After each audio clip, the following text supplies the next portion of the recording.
Welcome back, everyone. We're diving into early India today, 300 to 1200 CE. Got some amazing sources on the north and the south. Oh, this period is fascinating. And we're going to kind of unpack what made them each so unique, but then also, how did that all fit together? Yeah. It challenges that idea of like a single India. It's really more like a tapestry, right? Oh, I like that. Woven from all these different cultural threads, political threads, social threads. Okay, so where do we even begin with all this? Well, I think we should start with the Gupta Empire Okay. because they were such a major force, especially in the north. But then they declined around, 550 CE. Yeah. And it's almost like, think of Europe when the Roman Empire falls. You get that power vacuum. Oh, so things are about to get messy. Yeah, history loves a good power struggle. Tell me about it. So, what happened in the north when the Guptas faded away? Okay, so instead of one big power taking over, you have all these Rajput kingdoms popping up. Okay. And you can almost picture a map with all these little kingdoms. They're very independent Yep. and always fighting with each other. It was just chaos, shifting alliances, the whole bit. Not exactly a bedrock of stability then. Right. Did that have a lasting effect on how the North developed? Absolutely. I mean, it definitely shaped their political landscape, right? And maybe even their cultural identity, because the Rajputs, they were known for their warrior culture, Yeah. their code of chivalry. Sounds very medieval Europe almost. Yeah, I mean, they were like the knights of India, very much defending their land, their honor. And you see that in their art. You see that in their literature, Oh, absolutely. even their social hierarchies. Were there any direct parallels in how these Rajput kingdoms interacted? Yeah. Like compared to, say, feudal Europe? Oh, totally. You've got marriages for alliances. You have betrayals that shattered kingdoms Oh, wow. and constant power struggles. I mean, even within families. So like Shakespearean levels of drama. Yeah, exactly. Yeah. Just goes to show that, human nature and ambition, Right. it's a universal thing. Yeah, for sure. So lots of turmoil up north. What's going on in the south while all this is happening? Well, it's like a completely different world down there. Instead of this constant conflict, you have these big, powerful empires that last for centuries. Oh, wow. So stable. Yeah. We're talking about the Chalukyas, the Pallavas, and probably the most famous, the Cholas. The Cholas, okay. And they're known for their stability. They had incredible administrative systems. And get this, they had serious maritime power. Wait, so while the North is landlocked and fighting, the South is building a sea empire. Exactly. It's a huge contrast. What led them in that direction? Why the outward focus? A couple of things. They have this long coastline, perfect for trade, natural harbors. Makes sense. And then they've got all these valuable resources, Uh. spices, textiles, precious stones, Yeah. things that are in high demand over in Southeast Asia, China, even the Roman Empire. Wow, they're going global. Yeah. And the Cholas, they really take advantage of this. They build a massive trade network. That's incredible. Yeah. But managing that must have been a real challenge, right? I mean, did they have any downsides to this expansion? Well, yeah. I mean, there are always challenges when you're talking about empires this size. They needed a strong military, Of course. an efficient system to keep it all running smoothly. And, they face rebellions, they have to fight pirates, they have to deal with rivals who want a piece of the action. It sounded like it wasn't all smooth sailing, even for an empire as successful as the Cholas. So we talked politics, we talked power, but I'm curious about the spiritual side of things. Was religion a unifying force across all this diversity? Oh, religion. Yeah, it's a fascinating lens, right? And, Hinduism was the common thread running through both the North and the South. Okay, so that's the connection. And it wasn't like one size fits all. It was almost like two dialects of the same language. That's really interesting. What were some of the biggest differences in how Hinduism played out?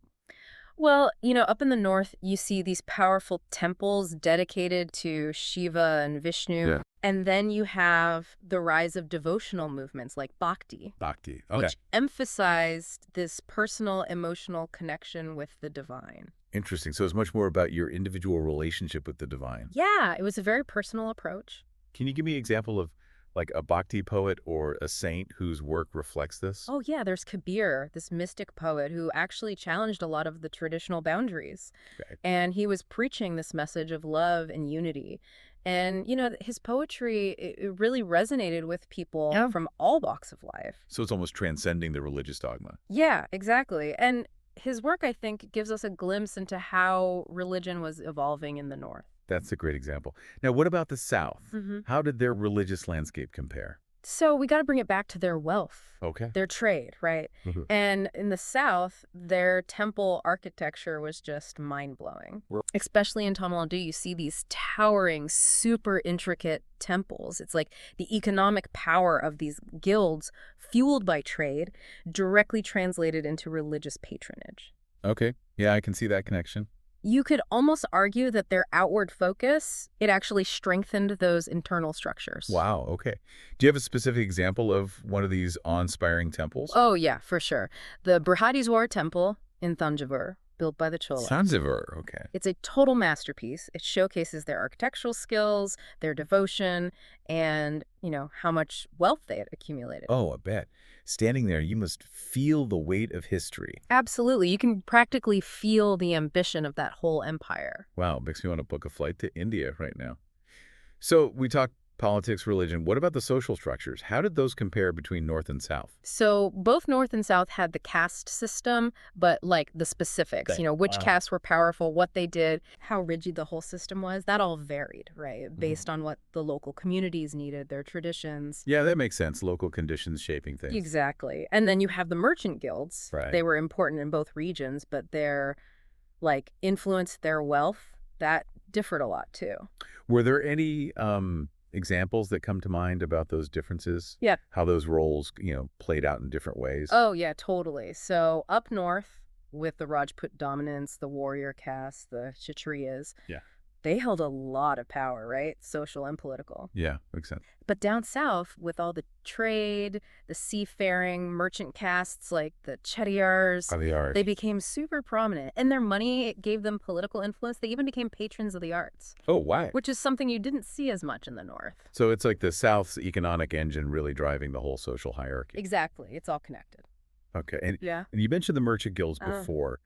Can you kind of break down their role in the South's development a bit more? Think of them like, I don't know, ancient corporations, Okay. but shaping not just the economy, but society, even religion. Wow, that's a lot of power. Right. So in South India, you have guilds like the Managram and the Ayavol. Okay. They controlled trade routes, they financed expeditions, they even paid to build those incredible temples. They were like the Medici of India almost. Yeah, pretty much. Wow. Their wealth and influence rivaled the rulers themselves. That's incredible. So it's not just money, it's also supporting the arts, religion. It's almost like a form of soft power Totally. shaping culture alongside the kings and queens. Right. It's this whole complex interplay. We talked about religion, social structures, but what about language? I mean, India has such a rich linguistic tapestry.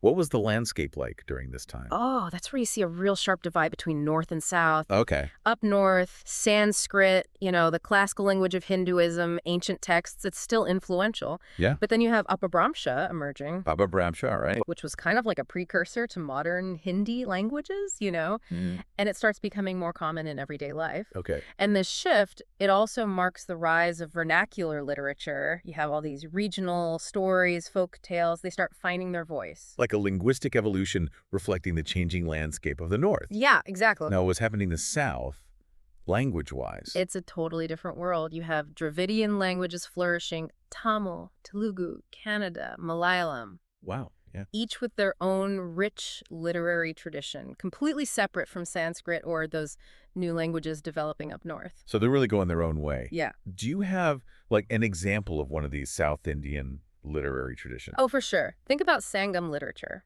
Okay. It's a collection of ancient Tamil poems, texts, It's a gold mine of insights into their social life, their values, even their politics. Oh, yeah. You've got love poems, heroic epics, even philosophical stuff, all written in this beautiful, unique language. That's amazing. Yeah. I mean, so far we've seen some big differences between North and South, but also the shared Hindu heritage, right? Did any outside forces come into play? Did anything shake up that balance? Oh, yeah, for sure. A major turning point, the arrival of Islam, starting around the 8th century. Right. It had a profound impact on India, but yet again, North and South experienced it very differently. So we're talking about a global force intersecting with India's own narrative. How did Islam enter the picture, and how did it play out differently?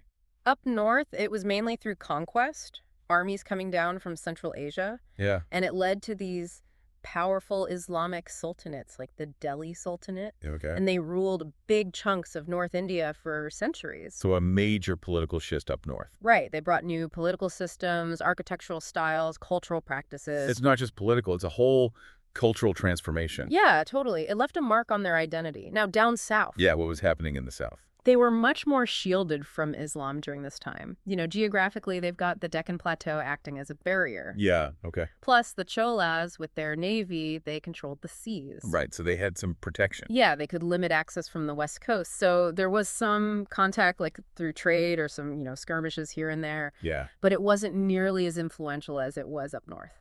It's amazing how geography and sea power played such a key role in shaping their experience. Totally. So even within India, vastly different encounters with this major world religion. Exactly. And that difference, it would have these ripple effects for centuries to come, Yeah, it's adding another layer to that already complex tapestry of India's history. Right. It just gets more and more intricate. It's incredible how those regional variations, internal forces, external forces, it all came together to create such a, diverse and dynamic historical landscape. Yeah, absolutely. I feel like we've covered so much, but there's always more to unpack. Oh.